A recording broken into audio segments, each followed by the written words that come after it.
Hallo liebe Metal- und Metality-Heads, mein Name ist Max und wir sprechen heute mit Bachir Ramadan, dem Drummer der saudi-arabischen Death Metal Band Nervecell. Bachir, thank you so much for taking the time to sit down, chat with us tonight. How are you doing? Thank you for having me, man. Pleasure. You got it. How are you doing, man? Doing way better, recovering. Just trying to keep my spirit up, trying to stay positive, basically. Yeah, that's about it. Trying to get back on the drums and trying to, get back in shape just to be able to play acoustic drums again. Because over here I got the E-kit, so just practicing here is making life making life better, so to speak. So all in all, it's just trying to get better and trying to stay positive and trying to find the best way out of this. So it's all good, man. That sounds great. You staying positive and all. You mentioned you're recovering. So maybe to put everything into perspective. A couple months back, there was this huge explosion in the port of Beirut in Libanon, where you're based, and you sort of obviously there was a huge media coverage, and everyone was trying to figure out what had happened exactly, and you got caught up in that. You were one of the people affected, and when we heard about that, when we found out that there was a fellow metalhead injured, we as Metality thought we need to reach out, see if there was anything we could do to help. But obviously I believe you're already well taken care of and on your road to recovery. But maybe do you as you obviously yeah. First of all, I'm just thankful that you guys reached out, and I'm very, very thankful for that. Big shout out to Groby also.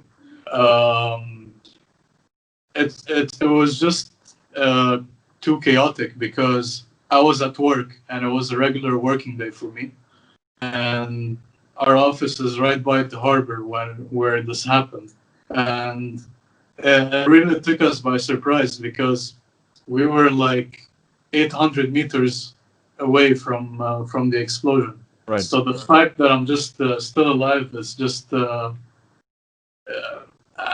don't know how to put it to words, in all honesty. I'm just thankful that I'm alive. I'm still here.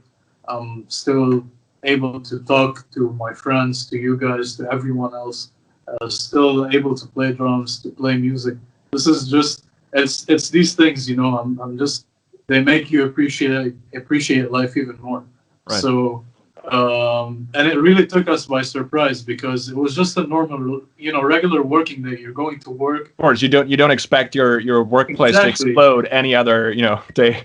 Yeah. Exactly. After work you have plans. You maybe want to see some friends, or you want to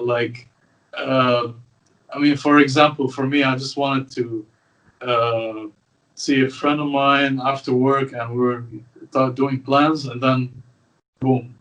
Next thing you know, 300,000 people lost their homes. Yeah. So many people died, and the whole city is basically, half of the city is ravaged, and it still is till today. There is still rubble and stuff like that that's being taken out of the streets. So it's just crazy and chaotic. Yeah, I can. But hey, made it out alive, man. This is all this is what matters to me. I'm safe. It's unfortunate because a lot of people lost their lives in this, but I'm just happy. I'm lucky that I'm lucky. I'm happy to be here. Yeah. We're happy that you're alive and doing fairly well, also, obviously. And it's terrible. I think it was as you mentioned, 300,000 people lost their homes. I believe it was some 6,000, 7,000 people injured, 200, 300 dead or something. 300. I think 300 people died. Yes. Yeah. And how did you experience the first couple days after, or even the first hours after this happened? I mean, it must have been mayhem, as you said. It was mayhem, but the thing is that when this happened, the thing that really saved me was I was able to rationalize what I needed to do. Like, Right. I rationalized, okay, I'm injured. I need to get to a hospital. So the thought of having this in mind and saying, okay, I need to get help. Yeah. This alone made me like, it saved my ass basically, So we started walking towards the nearest hospital, and there's rubble everywhere. And one guy he had a jeep. I don't know who he is. A lot of people were taking people just to drive to a hospital. He just told me to hop in and he'll take me to that hospital. And when we got to that first hospital, people were on the floor, and there was this nurse that just told me like, oh my God, you need to get stitched. You need to get stitched right away. And I'm just like, let's do that. Yeah. And she's like, I'm sorry, I can't do anything for you because of the obvious situation. There's so many people. Right. So, so we had to go to another hospital. And at the second hospital, I was admitted, and I stayed there for 4 days. And they did 3 operations on me. One over here, like on my neck, there was a big piece of glass. Under the beard, it was just stuck over there. They removed it. My eye, there was broken glass and like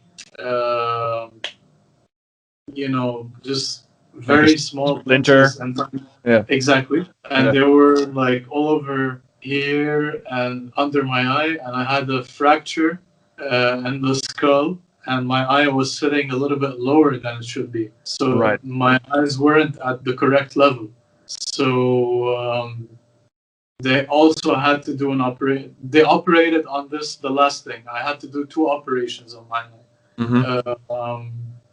And of course, the last operation was my finger. And basically, it was torn from here to here. The nerve was cut.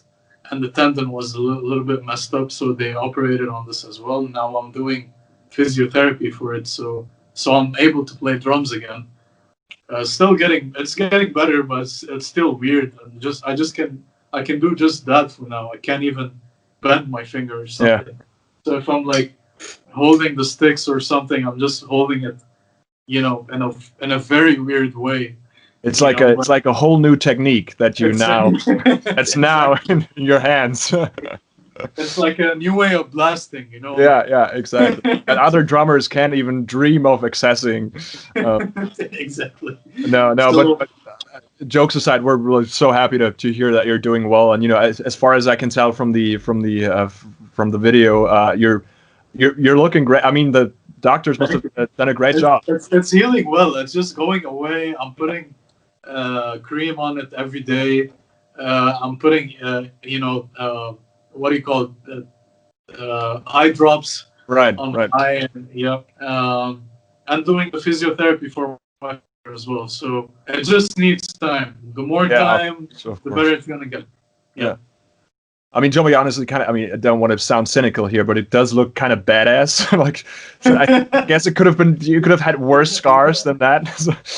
Some people told me I look like this character from God of War. Yeah, Kratos. Exactly, Kratos. Some people send me the picture and they're like, you kind of look like him now, Yeah, you got to get the matching tattoos, and then you can, Exactly. Exactly.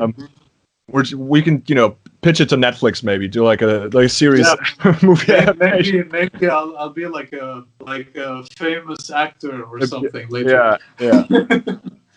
Okay. Yeah, that'd be great. Yeah, exactly. But so after this all had happened, and by the point that we, or rather Groby, reached out to you, you were already like well underway of getting, having your operations done, on your way to recovery. And from what we've gathered from the press coverage, and also the band statements and your statements, postings on Facebook obviously, there must have been like this huge outpour of support from, I'm guessing, the metal community and everyone. How did you experience that? How was the reactions? Honestly, it's very overwhelming because once I got the news out, and there was people from literally all over the world that I don't know personally, and everyone was just sending love, sending good vibes, and it's just overwhelmingly beautiful to see this kind of support, and it's these kind of things that make me appreciate life even more, because it's just, there's people that they genuinely they care, and they genuinely show not appreciation, they show I don't know the right word. It's I'm trying to find the right word. I can't I'm trying to think about it, but I think you get my point. Yeah, I do. It's overwhelmingly beautiful, and it shows how much the metal community in general. It's like it's a brotherhood, and we're all there for each other. And this is just, it's beautiful, to say the very least. That's great to hear. But of course, you weren't the only one affected by the explosion. So I don't know. Maybe can you tell us a little bit about how the situation was in the weeks and months after the explosion, like in Beirut, maybe Lebanon as a whole? I'm guessing there's still, I believe that the harbor is like operational again, but I'm guessing that's not something that you just clean up Exactly. after 2 days. Everything's back to normal. Exactly. It's still chaotic when you go out. If you cruise in the car, and you go, Beirut is a very Lebanon is a very tiny country, and Beirut as a city is so small. So if you take your car and you go out and you roam in the streets, you will still see all the debris, and you will still see how much damage this whole thing cost. And what was impressive is that we the people did everything afterwards to clean up the city, because the government didn't do anything. So It was the people that were cleaning up the glass from the street. The people were cleaning up all the rubble. People were giving out donations to other people, like food, like people, for example, who didn't have anything for sanitization, for example. They were handing out packages for that, food packages. People who lost their homes, other people were donating clothes, or just sending out other people for the guys who lost their house to take measurements and maybe do new glass for them or something like that.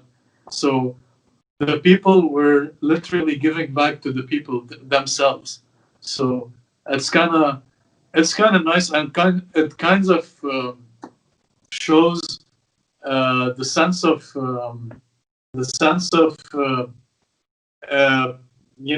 feeling towards humanity that there is over here. It's like hospitality, or I don't know the right word for it, but it's just that sense, sense of community. And yes. Yeah. Exactly. Yeah. Exactly. That's so great to hear. Is there anything would you say, if there's people out there saying, obviously there's still help needed, I want to do something, I want to help. Is there any address where you would say donate your money there, or something for maybe viewers that want to help? And I would say there's so much NGOs that are doing a really good job at getting the funds and distributing these and in a sense. Like all these NGOs, they're just doing a great work with having like a plan set and to where the funds will go. Like these funds will go for food. These funds will go for taking care of houses, taking care of people, hospitals, rebuilding hospitals, or rebuilding schools, or rebuilding anything. I think most of the NGOs are doing a great job, and if anyone wants to, send the donations or make a donation for that cause, my opinion would be just do it through an NGO that's working in Lebanon, and not through a governmental party, because institution, because the government's not doing anything. So this is it's sad, but this is the reality of it. Well, I mean, you got to be pragmatic about that, right? Exactly. So you got to put your money where it helps people. So exactly. That's so true. Okay, good to hear.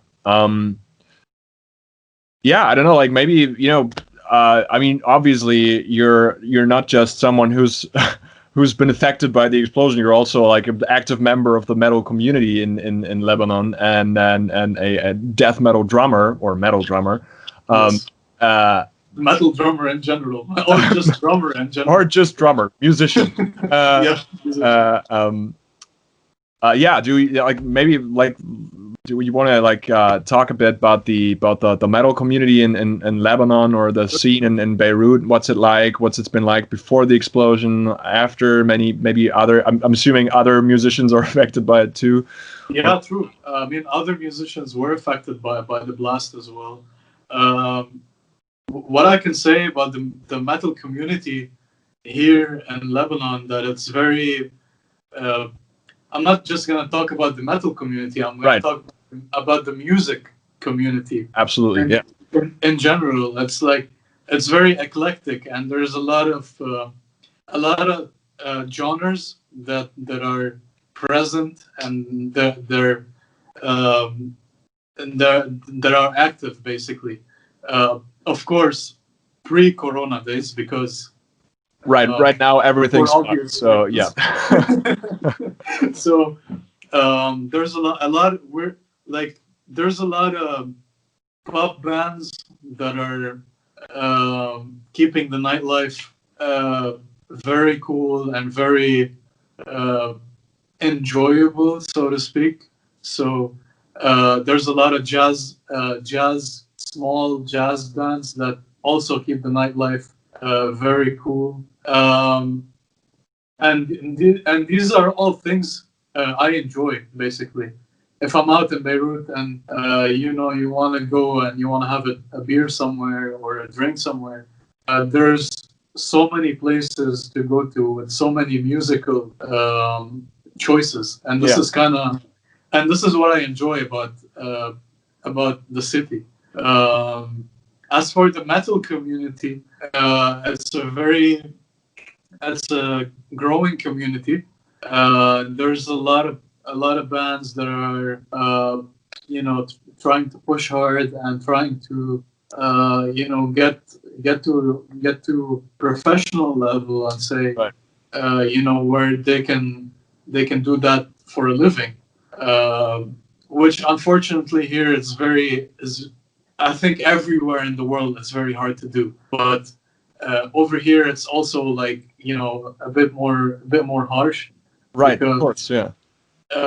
Because of the situation, because of the fact of the matter is that in order to be a musician and to invest in your craft and invest in your instruments, you got to have some sort of regular daytime job. Yeah. And this is what I do, basically. I keep a daytime job and I work for 10 hours every day. in order for me to be able to play, to be able to tour, to be able to record, to be able to invest and get myself gear and stuff like that, this is what I have to do. So Right. it's very tough if you don't have a day job or something else that you do on the side. It's really, really tough to make it as a musician. Right. I mean, not to make it. I mean, to be a musician. No. I know. Like to be a full-time professional musician, the margin is very small for people who don't have a daytime job, or maybe who didn't inherit millions. Exactly. Right, and can afford. Oh wow. And so, how does it work normally? I mean, you're the drummer for Nervecell, which is a band that is based in Dubai in Saudi Arabia, which is not like exactly a 5-minute walk from Beirut. So, how do you usually manage that? How does that usually work? So the band is based in Dubai. It's funny because right now most of the members are. I mean, Barney, the guitarist and founder of Nervecell, is in Dubai. He is based in Dubai. Rami, lead guitarist, is in Qatar, which is close to Dubai, but it's a completely different country and city. I'm in Beirut, and Lucas is all the way in Austria. So, in Austria? Yes, in Brno. Oh wow! Okay. So it's very tough, to say the least, because when we tour or something, we usually get together sometimes for one rehearsal or two rehearsals, and sometimes we don't rehearse at all before going out on tour. So you just have to make that first gig count. Exactly. We just have. I mean, we have to know our parts solidly in order to make it work. Once that first gig, if we don't have rehearsal, once that first gig, we do the first gig and everything's fine, then the ball is rolling. So it's right. If we have rehearsal before for a day or two, that's amazing. So and we're always planning ahead of time, just to see, just to schedule everything, because scheduling everything is a bitch, because every one of us has a daytime job, basically. So we have to say, okay, we're gonna tour at that period of time, and this is when we're going to do it. So we arrange everything to fall in this, to fall closely in this particular space of time, and then we go ahead and do it. So I'm assuming it takes like a huge amount of discipline, professional attitude to get this whole thing, to keep this whole thing going with everyone being in different countries. Absolutely. I think underground garage bands, come prepared. Don't know what you're playing when you come to band practice. Exactly. Yeah, you gotta do it. I mean, not everyone obviously apparently has the luxury of just digging around, whatever. What are you drinking, by the way? It's vodka. Okay, I was gonna ask you if it's vodka or gin that you're no, it's vodka actually. I was thinking about having a beer, but I was too lazy to go to the store. I was thought I had some vodka left in my what is it called? Drawer? No. Gonna have some Austrian schnapps in the. Oh, you get some Obstler. Yeah, awesome, nice. Is that something? Did I see that correctly? Is that like a Greek tattoo you have on your arm? Kata, this is Simon Daimona Eutu. All right, something with demons. Yeah, it's actually an album and a song for Rotting Christ. Oh, okay. It's a great band, and this album and this song really spoke to me. So, and it means basically what it means. It means stay true to your spirit. Oh, gotcha. Yeah.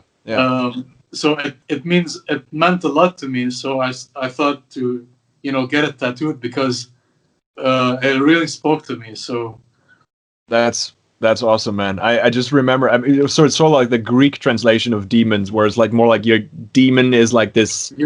Exactly. Force, this spirit that thinking. Yeah. Exactly. Yeah. That's awesome. I just saw because I had like we had ancient Greek in high school like for a couple of years until I stopped taking it because I sucked at it. But I just recognized the Greek letters and was like, not that I know how to speak Greek. I don't know how to speak Greek. But yeah. Oh man. I would love to learn though. It's such a beautiful language. I have a thing for languages, but I know how to speak French, English, obviously, and Arabic. So these are the only 3 languages that I speak. More than I know. No, but it's really cool. Yeah. So you mentioned before we started recording, you mentioned that maybe you were making plans to move to Germany. Is that something I understood correctly? Yeah, I've been to Germany many times. In fact, I've been to Frankfurt for like 6 or 7 times because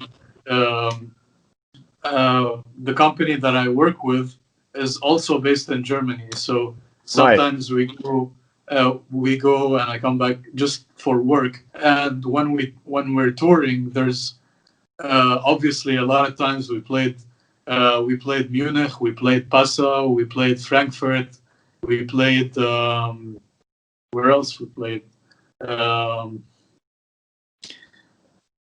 We played. There's so many places in Germany that are just awesome, and every time we play, and also we played in Protzen. I was just trying to remember the name.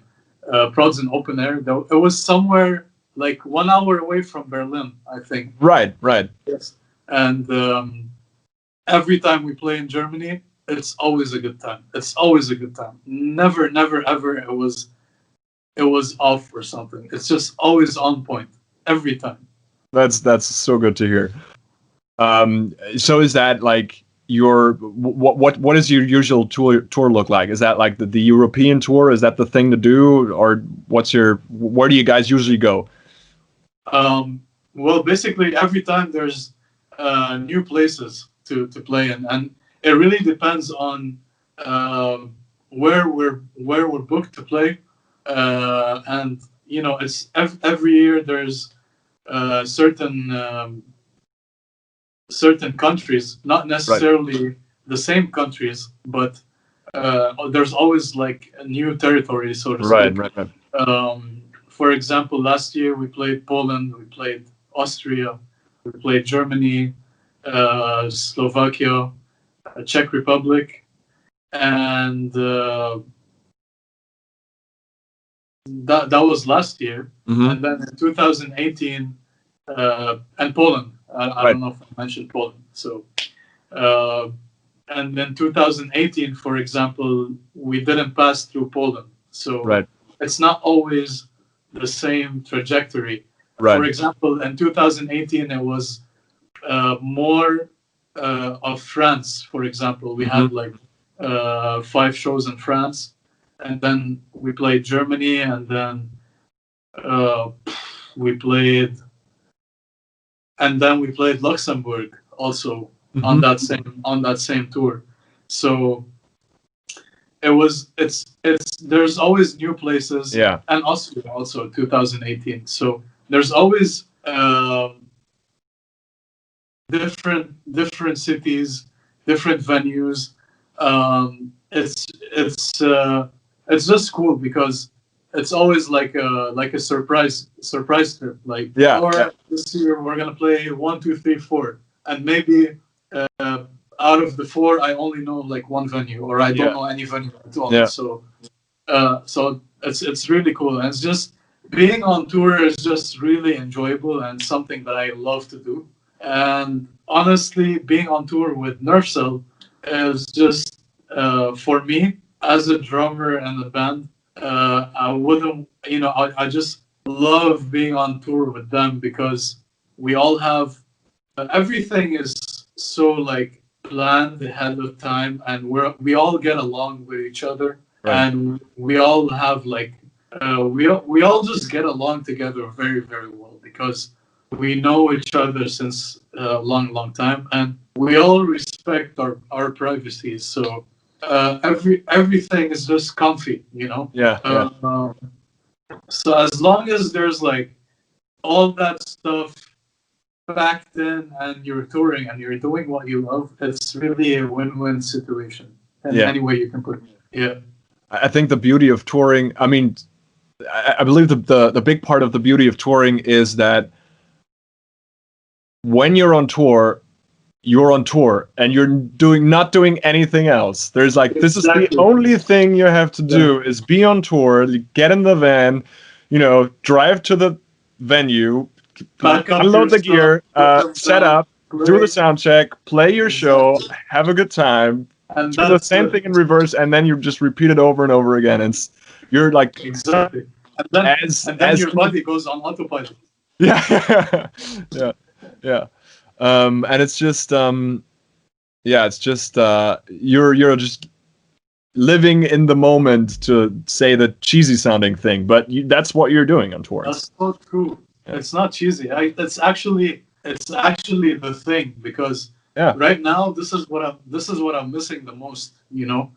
Like with all the chaos and with all the Corona shit happening, I honestly can't wait till the whole world is back to gigging, playing music, touring.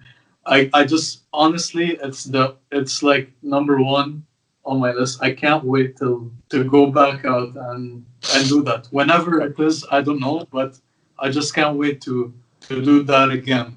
I feel you so hard, man. I feel you so hard. Awesome. How is it in like in sort of in the Lebanon, Saudi Arabia, in your area? Do you guys do like regional, local tours as well, or is that more of a? Are you more? Is the European tour, or going abroad? Is that more the thing to do? We played shows in Lebanon, and there's I know there's a lot of some shows they happen in Jordan and Dubai. For example, last year we opened for Sepultura in Dubai, and that was quite a big show. So in Dubai, there's a lot of gigs that happen often and regularly. Right. Pre-corona. In Jordan, there's shows. In Egypt, there's shows. I have no idea about Saudi Arabia, but I'm sure they have like some sort of shows. In a way, I honestly don't know what's the scene like there. So can't talk about that.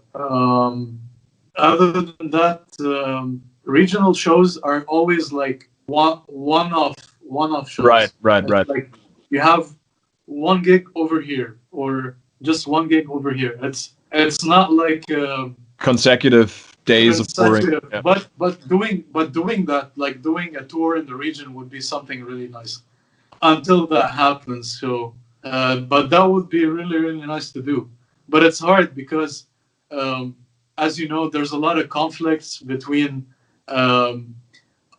borders between some countries, and it's hard to like if you have a car or a van, it's just hard to pass through these borders without getting in sort of like it's not safe. It's just not safe. Yeah. So yeah. What's it like passing through borders?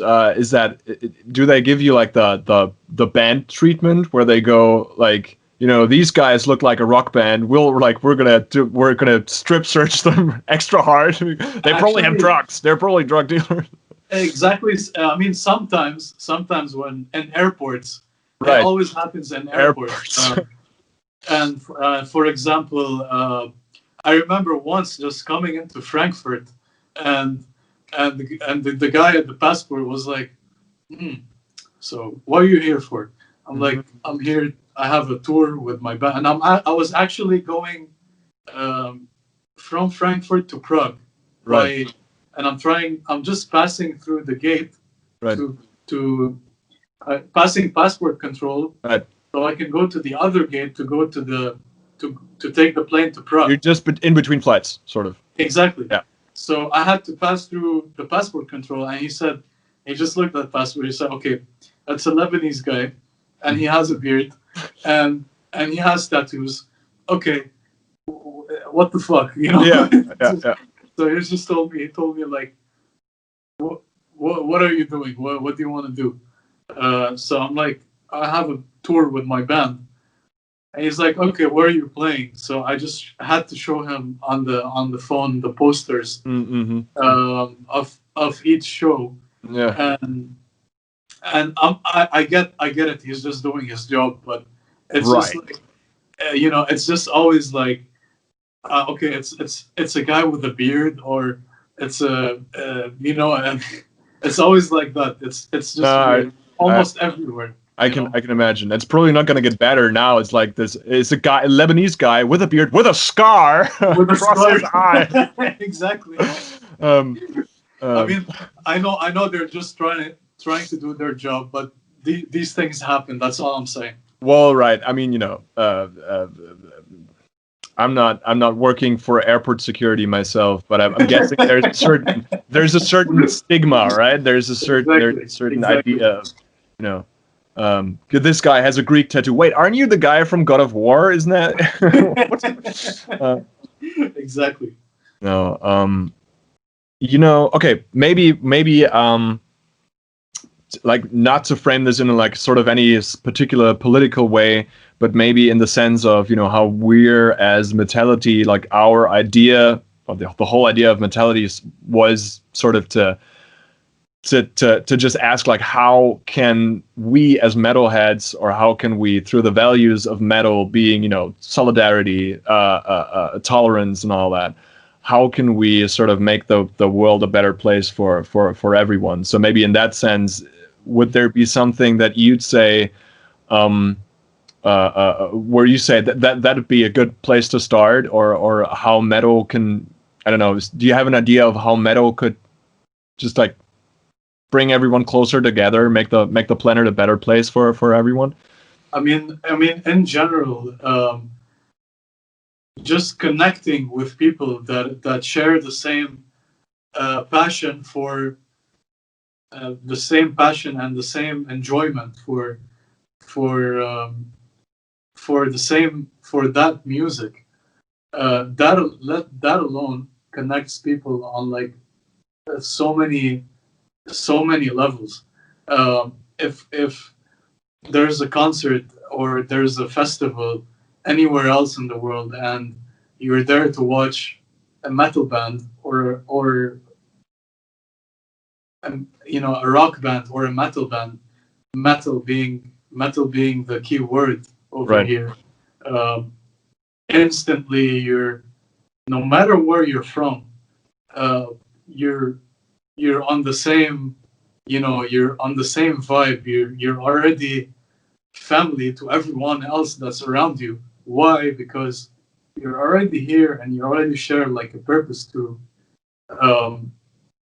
watch this kind of the music that inspired you since you were a kid.